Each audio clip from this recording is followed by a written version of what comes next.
नमस्कार, मैं नीलम अरोड़ा। मेरे चैनल पर आपका स्वागत है। आजकल चारों ओर दशहरे की धूम है, रामलीला चल रही है। मैंने भी रामायण के एक कैरेक्टर के बारे में सोचा और लिख दिया। कैरेक्टर कैकई, हर द्वार खड़ी कैकई। अब ये वाक्य पढ़कर आपके मन में एक सवाल आ गया होगा, कैकई हमारे द्वार कैसे खड़ी है? जी हाँ, नज़र दौड़ाइए, मन की आंखें खोलिए। जब भी आप अपने नज़दीकी मित्र रिश्तेदार के साथ अपने घर परिवार की परेशानी की बात करते हैं, तभी आपको ये उत्तर मिलता है, तुम सही हो, वो गलत है। तुम कदम उठाओ, आवाज़ उठाओ, मैं तुम्हारे साथ हूँ। कभी सोचा है इसका अर्थ क्या है? वो तुम्हारे साथ नहीं है, तुम्हारे खिलाफ है। आइए जाने कैसे। दो बहनें थी, दोनों का विवाह अच्छे संपन्न परिवारों में हुआ था। एक जब भी आती, माता पिता के साथ सुख से समय बिता कर जाती। अच्छी यादों के साथ माता पिता उसे विदा करते। वो अपने ससुराल को ही अपना घर मानती थी। दूसरी ओर दूसरी बहन जब भी अपने घर के लोगों आती, अपने घर के लोगों की बुराई करती, कभी भी खुश ना रहती। ऐसे में माता पिता भी दुखी हो जाते।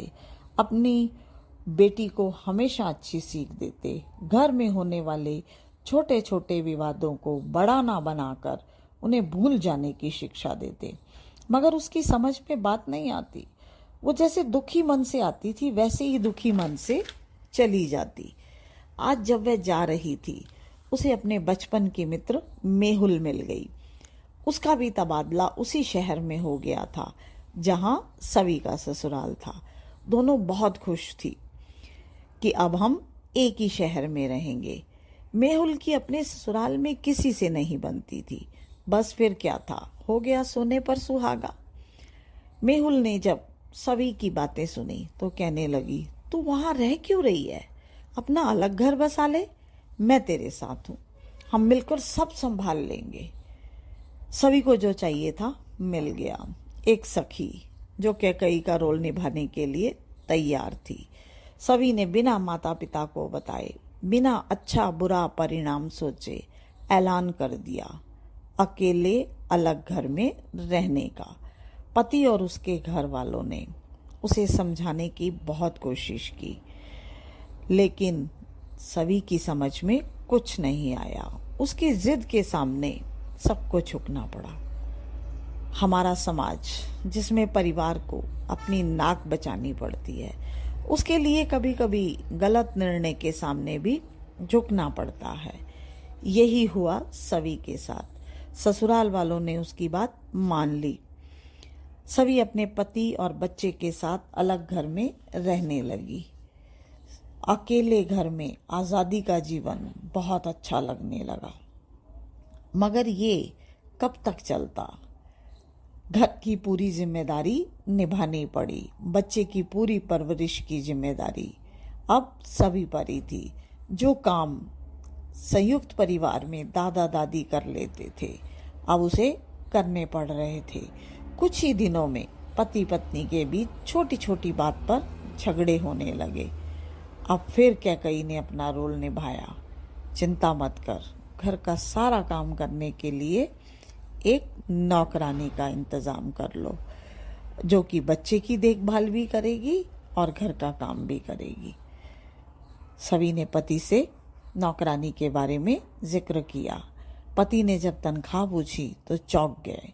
उन्होंने समझाया, इससे हमारी सेविंग पर असर आएगा, परंतु सभी कुछ भी सुनने को तैयार नहीं थी। एक बार फिर से कैकई की जीत हुई और नौकरानी आ गई। अब तो सभी बहुत खुश हुई, मगर यह क्या, बच्चा बिगड़ने लगा। सभी जो अपनी मित्र के साथ घूमने फिरने में मस्त थी, उसे बच्चे की संगत का पता ही नहीं चला। बात इतनी बढ़ गई कि स्कूल से सभी के पति के पास फोन आया, आपके बच्चे को दिन प्रतिदिन व्यवहारिक तरीकों में गिरावट आती जा रही है, आप स्कूल में आकर मिले। फोन सुनते ही सुहेश को गुस्सा आ गया। वो सीधा अपनी माँ के घर पहुंचा। सारी बात बताई और दुखी हो गया कि इस बर्बादी को किस प्रकार रोका जाए। सुहेश की माँ सवी की उस मित्र के बारे में जानती थी। उन्होंने सवी के माता पिता को बुलाया। बात को सुनते ही सवी के माता पिता सुहेश के माता पिता के घर पहुंच गए। वे बड़ों का सम्मान करना जानते थे। सब ने मिलकर सवी को उसके मित्र से दूर करने का रास्ता सोचा। सवी के माता पिता उसके घर पहुंच गए। माता पिता को अचानक आया देखकर वह हैरान हो गई। आज तो बड़ी खुशी से उसने अपने माता पिता को गृहस्थी की बातें बताई।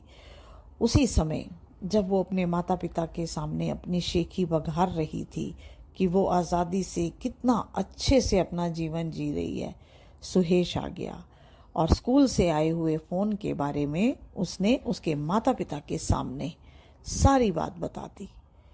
इस बात को सुनने के बाद सभी शर्मिंदा हो गई। उसकी सारी शेखी बेकार हो गई। बेटा पढ़ाई में पिछड़ गया था, बुरा व्यवहार करने लगा था, नौकरानी के खर्च के कारण सेविंग कम हो गई और सभी शेखी बगार रही थी। सुहेश परेशान था।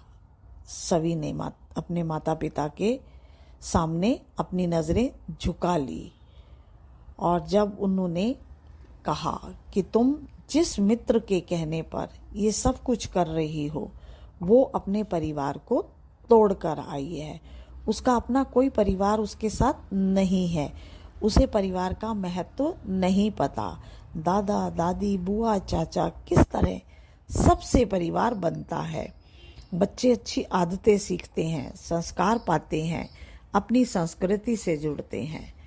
माँ बाप की बात सभी की समझ में आज आ रही थी। उसने सोच लिया अब सबके साथ अपने ससुराल में मिलकर रहेगी, आज कैकई को घर से बाहर निकाल देगी। तो आप भी सावधान रहिए, कोई कैकई घर के अंदर आना चाहे तो मत आने दीजिए।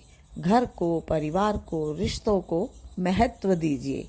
आज आप बड़ों का सम्मान करेंगे, कल आपके बच्चे आपका सम्मान करेंगे। मेरी ये कहानी आपको अच्छी लगी तो इसे लाइक करिए, सब्सक्राइब करिए। धन्यवाद।